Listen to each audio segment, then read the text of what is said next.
So welcome everyone. We're so happy to have this opportunity to present to you all. So I'm Isabella, I'm a freshman. I think I'm going to major in political science and peace and justice. Hi everyone, thank you for joining. My name is Isabel, and I'm a senior and I'm majoring in math. And we're really excited, so we're gonna get started. Yay. Okay. So just to go over a quick overview of what we'll be talking about today, the first section we're going to kind of focus on what is Armenia, what is Artsakh, where are they, basic information, and then we will move into the Armenian Genocide of 1915, and then we will move into the recent humanitarian crisis that happened in 2020, and then we'll kind of talk about how does this all relate to social justice and the Freedom School and the purpose of this presentation. And then lastly, we'll end off with some resources we can give you guys to help continue Armenian activism. Okay, so to start off, we're gonna do a mini icebreaker kind of get to know the session thing. So if you guys wanna, there's a reactions thing, you can raise your hand. If you see it's in the bottom right corner. So I'm raising my hand right now. So raise your hand if you have ever heard of Armenia or Artsakh. Okay, we have a few people raising their hands. Thank you. Awesome. Okay, great. All right, so you can take your hands down now, and then you can put your hand back up or keep your hand up if you've heard about the Armenian Genocide of 1915. Nice. Good. Good. That's awesome. All right, so you can keep your hand up or put it down for the last one that asks, raise your hand if you have heard about the recent humanitarian crisis in Armenia and Artsakh that recently happened in 2020. Nice. This is awesome. Okay, great. Thank you guys. All right, that's awesome. And then I didn't add this last one, but I'm just going to share. Keep your hand raised if you knew that Villanova University had an Armenian Students Club. Okay, a few less hands. All right, great. Thank you guys for participating in that. Okay, so to start us off, we're gonna introduce Armenia. Armenia is under Georgia, and its borders are Turkey, Iran, and Azerbaijan. Population is 2.9 million, but there are a lot more Armenians throughout the world. Main language spoken is Armenian, but English and Russian are seconds.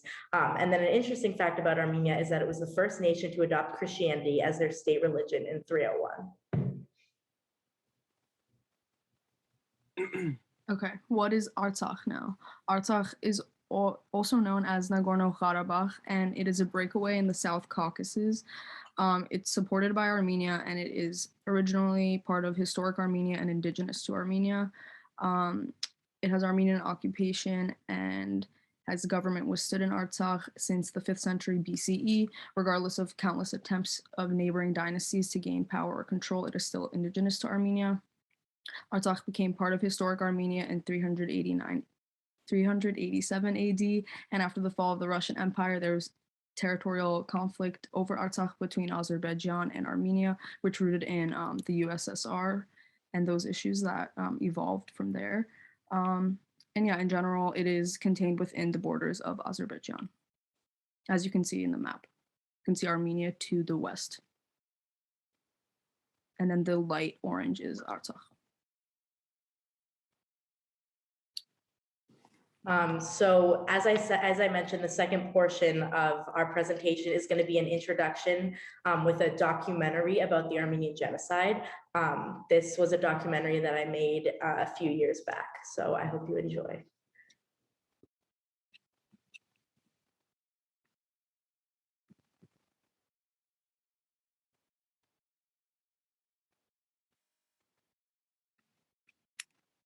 Years of persecution, religious disagreements, economic struggle, and new groups rising to power led to the tragic annihilation of 1.5 million Armenians during the time of the First World War in 1915. The attempt taken by the Ottoman Turks to eliminate the entire Armenian population failed and ended in an unexpected triumph. The Armenian diaspora in the Americas that created a strong, determined, and revitalized new population of Armenians committed to rebuilding the culture of their people.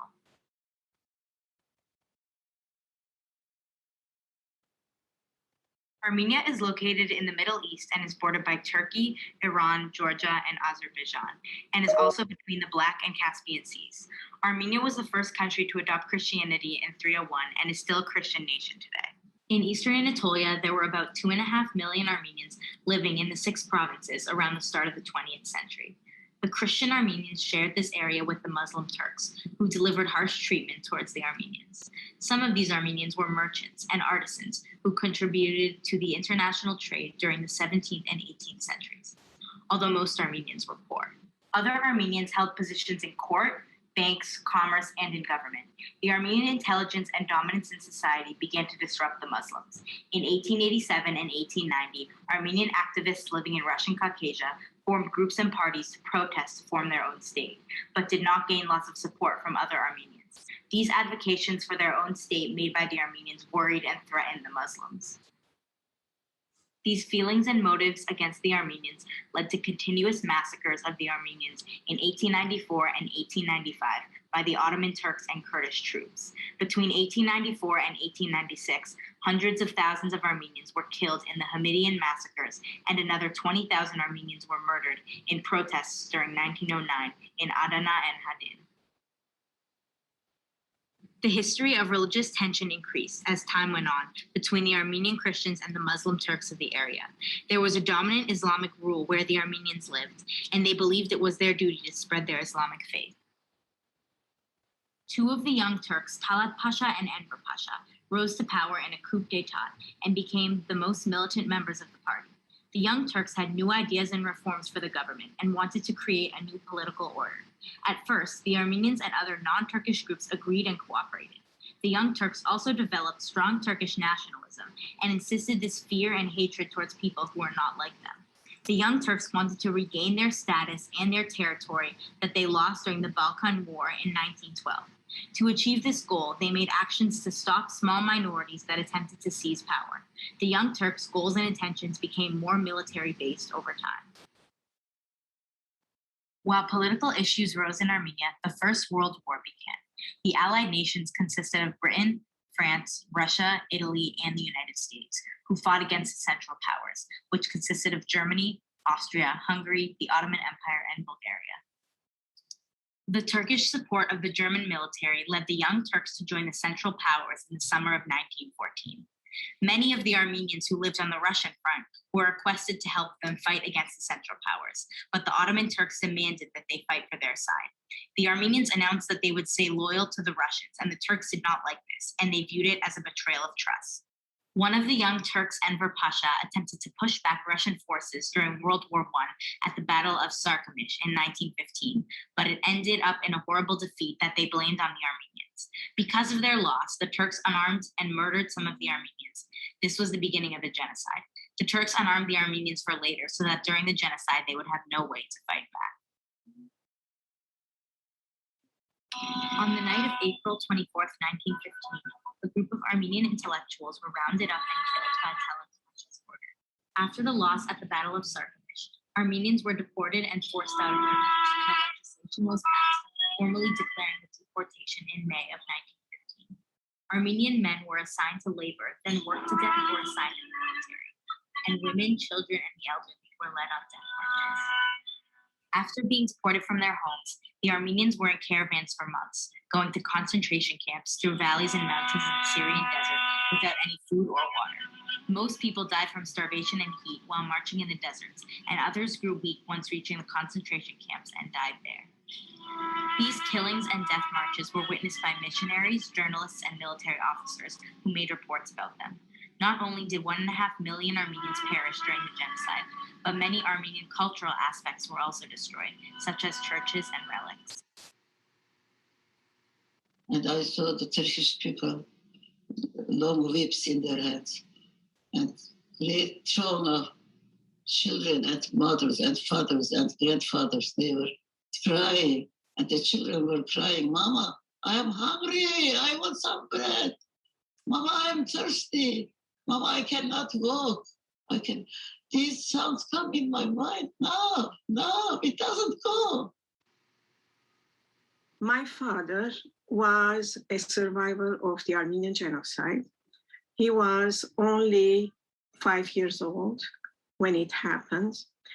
He lost his mother, his siblings, and the government took all the male, his father among them, to the army, and then they got rid of them. So my father ended up in an orphanage opened by the Turkish government to Turkify the Armenian orphans.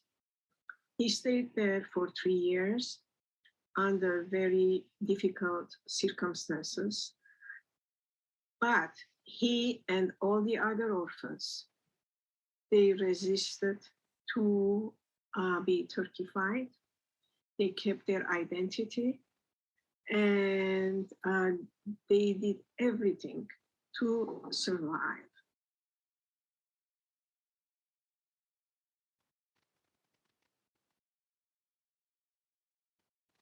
The genocide largely affected the offspring of the genocide survivors. Armenians migrated to bordering countries in the Middle East and to areas in the North America. Lots of people got married at this time between Armenian bachelors who came before the war to work in factories and the women refugees. Males and females from the same provinces of historic Armenia were usually paired together to calm the trauma of relocating. These marriages that were arranged after World War I formed growing communities of Armenians. Most Armenians worked in factories or small farms in the 1920s, but they faced discrimination because they were foreign and didn't speak great English. They lived in ethnic ghettos of the East Coast or the Midwest and industrial cities. When journalists, missionaries, and foreign viewers witnessed these events of 1915, they described them as a crime against humanity, but no nation or country was powerful enough to stand up.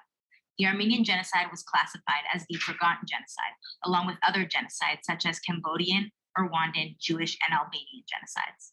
The United States is still hesitant to recognize these events of 1915 as a genocide because it risks the sensitive relationship the US holds with Turkey, and importantly, would stop the US from access to a military base in South Turkey.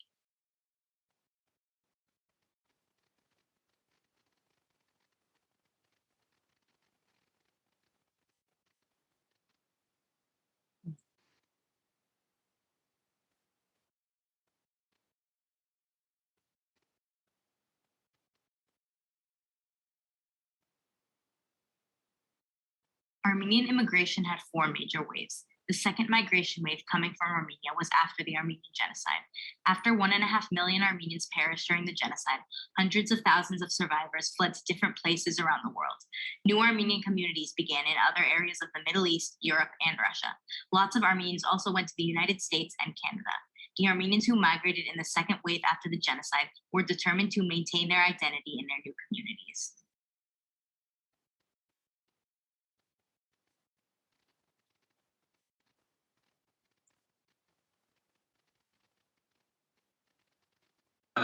Everybody was driven out of Turkey, on the Ottoman Empire, out of Western Armenia, and they spread all over the world. There are Armenians in every part of the world. Massive march and protest in LA as Armenians mark a bloody chapter in their history, the murder of 1.5 million people by the Ottoman Turks.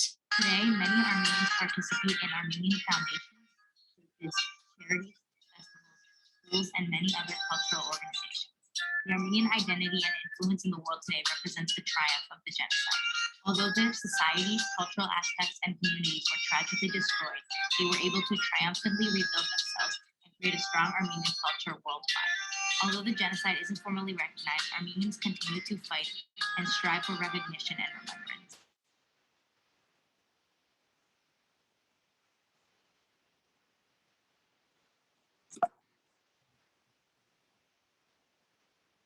Okay, thank you for listening. Thank you for watching. We definitely understand that it's a really heavy topic, so we're really glad that you guys made time to still hear about it. So that was just a quick recap of the genocide. So just the main facts that are most important to remember are that 1.5 million Armenians were lost. And the Armenian genocide was not recognized by the US until 2021. So keep in mind this documentary was made in 2018. So 2021, recently, we'll get into that, is when the genocide was recognized. So the genocide led to the displacement of Armenians to spread all over the world: Russia, Syria, Lebanon, America. Those are just some of the countries. So Armenia's unrecognized genocide in 1915 did lead to history repeating itself in 2020. So these are just some examples of some countries that recognize the genocide. So another interesting thing to think about is the way that this is all represented in America. So like in places like Boston, Washington, D.C., and Los Angeles, Armenian communities have held protests for years urging the American government to recognize the Armenian genocide. So this was something very important for the Armenian community, Joe Biden's statement on April 24th of 2021. For time purposes, I'm not going to read the whole thing, but Joe Biden was the first president to formally use the word genocide in his statement. And then just to note on that, after Joe Biden released this statement, the Republic of Turkey sent a message discrediting everything that he said. Okay, so now to switch the focus to Artsakh, I will go over a few facts on the background of it. So the president is Aray Karutunyan, the capital is Stepanaker. Some of its major cities are Sushi, Kedashen, and Martuni. It is 99.7% ethnic composition of Armenians, and the technical term is it is a de facto independent republic. And this is because even though by law most countries do not recognize it, it is independent and it has a fully functioning sovereign government and standing army. The US states that do recognize the independence of Artsakh are California, Georgia, Hawaii, Louisiana, and a bunch other. But yeah. And basically, as I mentioned earlier, Artsakh is historically Armenian. You can see on the map where it is in relation to Armenia. It is located on the eastern side of the Armenian highlands, and since the ancient times, it's been part of historic Armenia. The first inscriptions of Artsakh are part of the Urartian kingdom by King Sardur II in the 8th century BC. So you can see how far back that goes, relating to its historic origin, and we'll get into like where Azerbaijan comes in. But basically in ancient and medieval times, Artsakh was always a province of Greater Armenia. And the first Armenian school was actually founded by Mesrut Mashtots at Amaras Monastery in the south of Artsakh. So regardless, you can see the Armenian influence in Artsakh and in ancient times to now. So Stalin's decision to give Artsakh to Azerbaijan is rooted in the Soviet Union. So in the early 1920s, while Artsakh was under the control of the Soviet Union, it was placed under the jurisdiction of Azerbaijani SSR. So basically, with the redrawing of boundaries and the borders of the countries, they put Artsakh as a part of the Soviet state of Azerbaijan, not the Free Republic of Azerbaijan. So such an act basically is a violation of international law. So when a group of Bolsheviks led by Stalin without any legal jurisdiction decided to pass territories from one state to another, which was when Azerbaijan was created in 1918, that's basically a violation of international law. And Artsakh was never part of independent Azerbaijan, as I mentioned, only the Soviet state of Azerbaijan. Artsakh is repeatedly and consistently subjected to harassment and rights and liberties of the ethnic Armenian population, and this is violated by the authorities in the Soviet Azerbaijan. So some rhetoric when talking about Azerbaijan, Azeris would say, for Azerbaijan, Artsakh is occupied territory, but they don't stop there. Basically, it's all about Turkifying Armenians. It's not really about land or historic land. They call it occupied territory, and they go even further to say that they would claim the capital of present proper Armenia, which is Yerevan. And basically, we'll get into this, but they can consistently break ceasefires that they have written with Armenia, and they continue to be aggressive.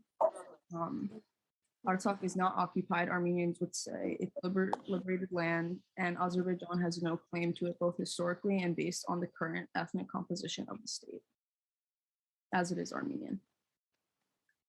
Okay, so history leading up to the war, which then goes into the humanitarian crisis of 2020. So basically, when the Soviet Union collapsed in 1991, the Republic of Nagorno-Karabakh, also Artsakh, declared its independence. And unfortunately, due to the pressure from Azerbaijan and Turkey, as they are really aggressive states, It has not been recognized by countries in the UN, and as a result from the world, it has been isolated from the world except for Armenia. The war for Artsakh and its territory continued between 1990 until 1994 when a ceasefire agreement was signed. So basically the fighting stopped after 1994, but Azerbaijan continually breaks the ceasefire. So in 2016, they had a 4-day war in Artsakh. And then the most recent is the 2020 war. Okay, so these are just some of the war crimes that happened in the 2020 war. You can see there are, oh wait, I went too far. 1 second.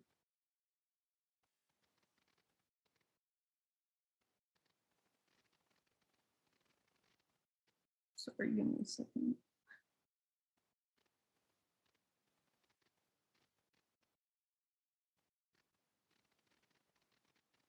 Okay, one more.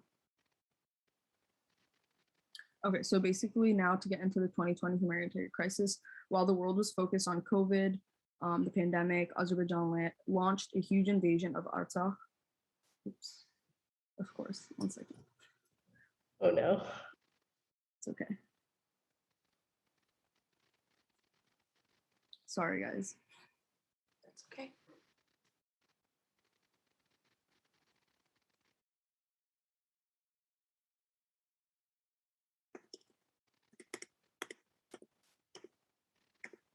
Okay, as I was saying, while the world was focused on the coronavirus pandemic, Azerbaijan launched a huge invasion of Artsakh on a scale that had not been seen since the 90s.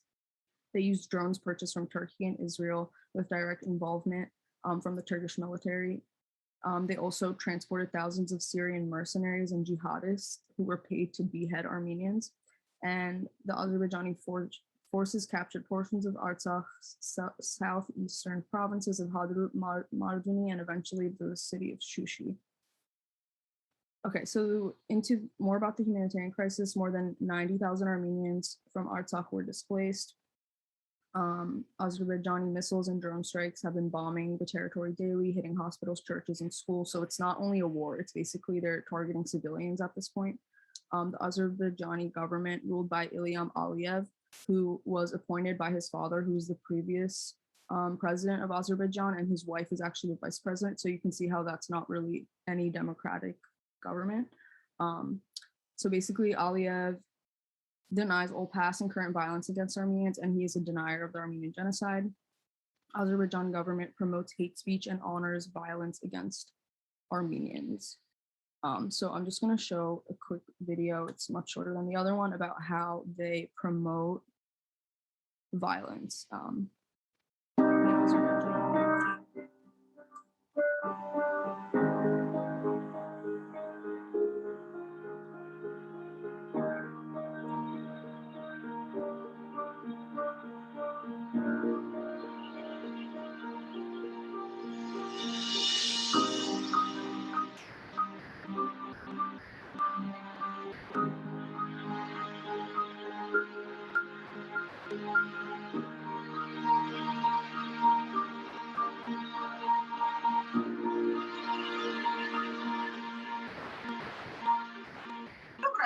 Азербайджана. Кто наши братья? Армения!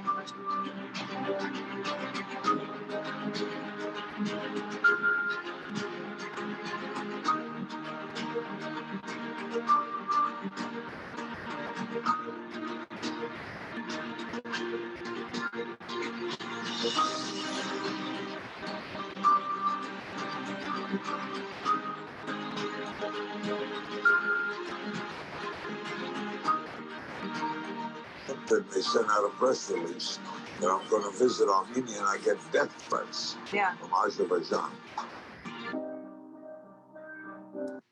That's just repeating, but basically you can see how the hate stems from an early age. They're basically brainwashed to hate their neighboring country.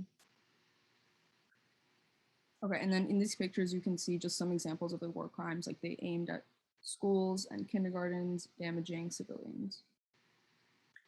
Okay, continuing with the war crimes, you can see they basically set a lot of forests on fire with white phosphorus, which if people were there, basically it burns their skin. and they set like 150 hectares of forest with phosphorus. And then they just basically bombed the whole city at night. So during the day is the war, and then at night the civilians suffer. So basically during this 2020 humanitarian crisis, Artsakh was classified to be under genocide watch. And because of Azerbaijan's invasion of Artsakh, Azerbaijan was claimed to be at stage 9 of extermination and stage 10 at denial. So Genocide Watch considers Azerbaijan's leadership as it intends to forcibly deport the Armenian population of Artsakh by committing genocidal massacres that will terrorize Armenians into leaving Artsakh. And so for the outcomes of the war, on November 9th, 2021, a disastrous agreement was signed conceding over 70% of Artsakh's territory, which was under Armenian control and now is under Azerbaijani control, and therefore Turkey threatens Armenia's territorial integrity and moving Turkey and Azerbaijan one step to their goal of pan-Turkism and basically Turkifying everything that is left of Armenia. Armenians received nothing in exchange for these enormous concessions of giving away 70% of their land, but Russian peacekeeper forces moved into maintaining the new borders. And in a short time since the agreement was signed, Azerbaijan still repeatedly destroys Armenian cultural heritage, including churches in Shushi, gravestones, crosses, and anything to erase evidence of Armenians there in order to regain control. But in general, like today also, they can just, like you will get reports on Armenian news that new people were just killed. Like this doesn't end there, like they're still continuing even though this was over a year ago. So it doesn't end here. So these are just a few examples of the like destroyed of cultural heritage. Basically, this is cultural genocide. It's not killing people, but it's killing the evidence of Armenians. And yeah, they basically took crosses off of everything. And like I said, doesn't end with the of giving the 70% of the land, but basically today there's still an estimated of 200 Armenian prisoners of war are held captive in Azerbaijan currently. News reports show that they are being systematically tortured and with physical violence, abuse, and deprivation of food, water, and sleep, and medical attention. And under the Geneva Convention, the captor country must provide prisoners of war with sufficient food, water, clothing, and medical attention when necessary. So Azerbaijan is currently violating that. Some of these POWs are being falsely charged with terrorism, illegal acquisition of weapons and explosive, and illegal crossing of state borders. So basically they're taking them, putting them in Azerbaijani courts and trying them for false charges so that they will just be sent to prison and they don't have to worry about them, and it's an excuse for them to keep them captive. However, Armenia has returned all of Azerbaijan's POWs. To go back to the anti-Armenian hate, many Armenians received hate over social media that included rape and death threats over all social media platforms, Twitter, Instagram. And as someone who's on Instagram, I definitely witnessed a lot of the hate comments on celebrities' posts on Armenian accounts. So it was really hard to see as someone who is Armenian.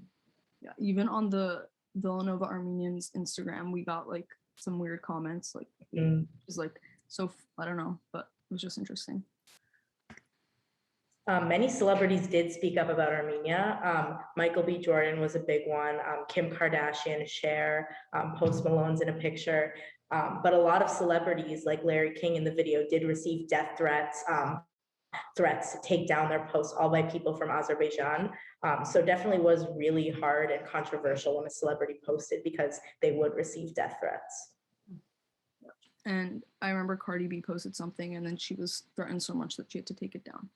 That's an example of someone. So this anti-Armenian sentiment is not just happening over in the Middle East, it is happening in America. Armenian schools in California were vandalized and a woman was attacked with her 5-year-old son in Philadelphia. Okay, so after the war, Azerbaijan opened a hatred theme park. The park is rather chilling. You can see helmets in the picture, and they're all the helmets of the killed soldiers. So you can just see the aggressive nature and the denial and of all their violences. Okay, and then this was a recent thing. Basically, on December 23rd, 2021, Azerbaijan's Ministry of Foreign Affairs formally requested that Google change the fake Armenian names in Google Maps to Azerbaijani names. If they complete this request, the request will substantially erase Armenian cultural heritage of Artsakh, which is another form of cultural genocide.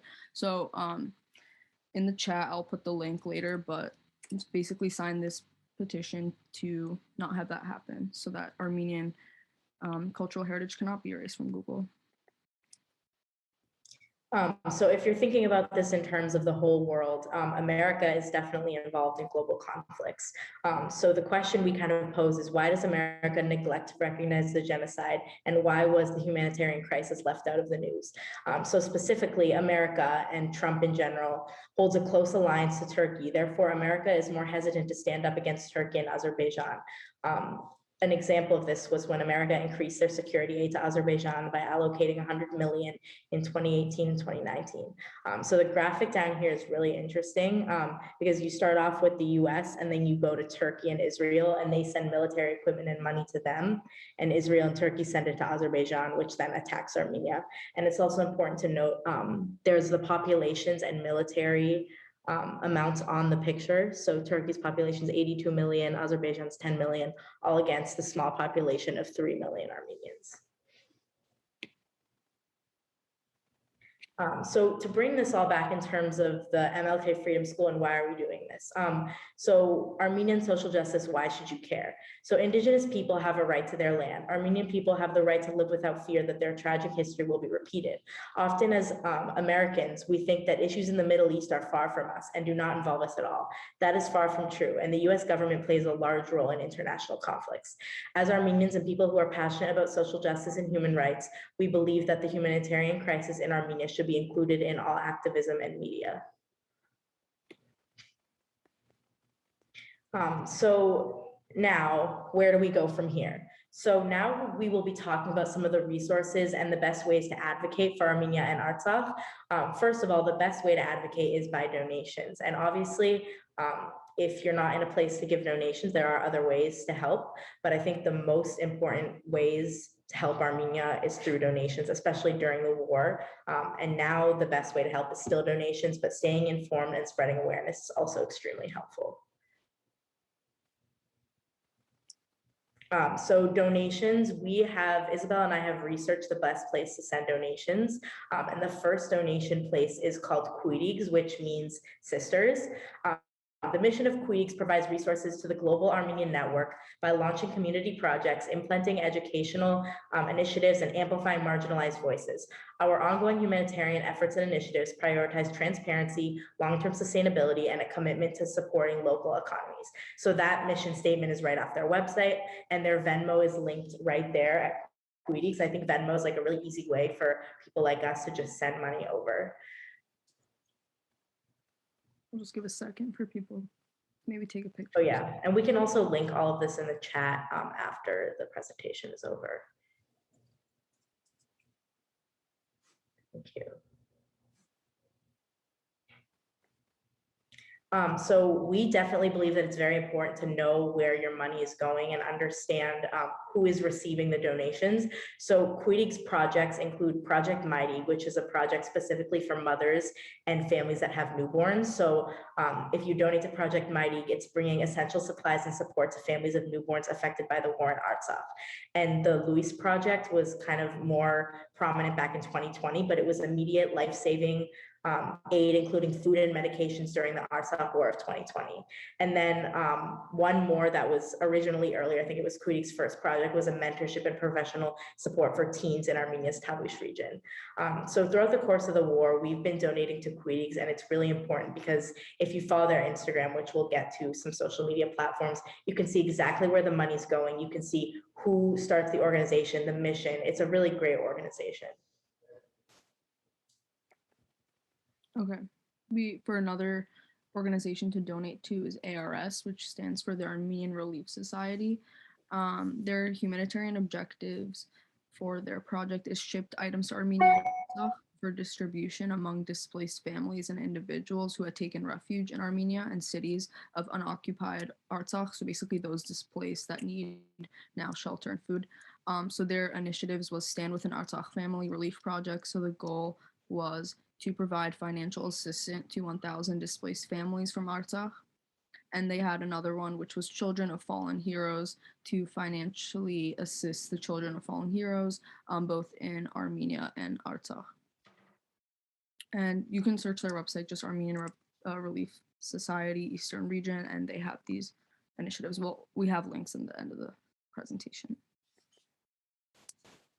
So staying informed is extremely important, and we understand that although social media can often be an extremely unreliable source of information, when speaking about Armenian activism specifically, it's extremely helpful since the bigger media either neglects the issue or stays neutral. For example, New York Times released an article where they called it a conflict, not a war or genocide, and that could be extremely harmful because you aren't really sure which side is marginalized and which side is struggling. So I think following Armenian news accounts is extremely important in this situation. We've linked a few Instagram accounts that are really informational. We have the Puidix account that is the account that we suggest donating to. And then we have Armenian National Committee, Armenian Assembly, Amplify Armenia, ASA United. Villanova Armenians is a great one to follow because that's something that's happening directly on campus. And then ASA United is the account for all the Armenian student clubs across America at different universities like Brown, Boston College, like all the different types of universities is ASA United. And then in addition to social media accounts, there are Armenian newspapers such as Armenian Weekly, Hayrenik, Mirror Spectators.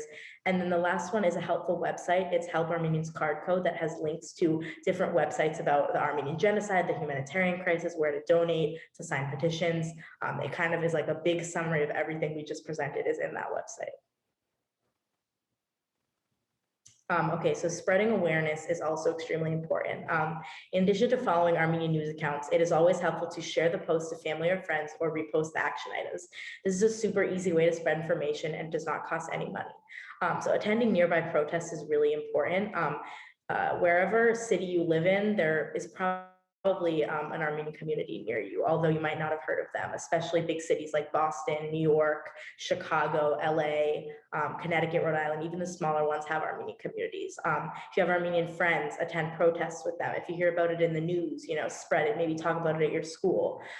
Include Armenians in your activism and understand that just because a specific humanitarian crisis doesn't personally involve you, it doesn't mean that there aren't ways to help. Okay, so we are wrapping up right now. We wanted to thank everyone for attending our session. Since the Armenian humanitarian crisis has been left out of a lot of the larger news, it is an unknown concept to a lot of people. And so as Armenians, we believe that it's our duty to kind of spread the word and help other people understand the social justice issues that are going on. And especially on Villanova's campus, we're working to create a more diverse and inclusive environment. So we want to open this up to questions and comments. No question is a stupid question. We really want to help you guys understand what we're talking about, understand ways to help. Again, we just want to thank everyone for joining. So if you do have a question, you can unmute yourself, raise your hand, or anything you need. I want to just quickly say a very heartfelt thank you to both of you, Isabella. This was an amazing presentation and really full of information that I'm sure a lot of us were not aware of. And so thank you so much. I'd love to hear any questions from the group. Thank you. Thank you.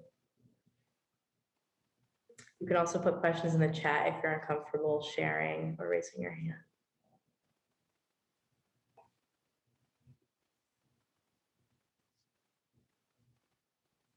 I have a question. Is there an active Armenian presence in Philadelphia in this area? Yes. I definitely. So I actually attend an Armenian church right near Villanova. And then specifically Villanova's campus, we have an Armenian club, which has like at least 30 people, which is, I think, really great. I have a lot of Armenian friends in the area. So yes, there definitely is a big Armenian population in Philadelphia. Wow. Thank you. To add to that, I'm part of the Armenian Youth Federation, and Philadelphia does have a chapter, and they're one of the main chapters. They're always I'm in the New York one because I'm from New York, but Philadelphia is always present. And also because I was at school and I couldn't go, the biggest protests were like in LA or New York and Boston, but I did participate in the protests in Philly. So they were definitely happening during the Artsakh War. I would ask that you let the CPJE faculty let us all know how we can support these events as they come up. Yes, totally. That's very important. I think as of right now, there are still some effects of the war. Most of the protests were going on like in 2020 when it was like in the war. And then every year on April 24th, there usually are large protests within the bigger cities. This past year, it was a protest, but it was also a little bit of a celebration because Joe Biden finally recognized the genocide. But usually there are events around April 24th to commemorate the genocide or protest or some sort of that. So we'll look out for that this April. Okay, we have, yeah, so April 24th. Yes, and also feel free to direct message any of us with any questions. I am gonna link our emails. Okay, just put, oh wait. Yeah, and I'm gonna put the links in. Great. Now. Okay, so I just put my email in the chat. So before we go, yeah, Isabel's putting the links. I just want to say a huge thank you to everybody for coming. You have no idea how much this means to us. Obviously, this is a really important topic to us, but we really hope that you guys were able to take away something from this and maybe have something that you want to future implement into your activism. Yes, big thank you to you all. You all learned something today, and this makes, like Isabella said, this is our duty and responsibility as Armenians, and this just makes me really happy knowing that even if you did or did not know, you learned more.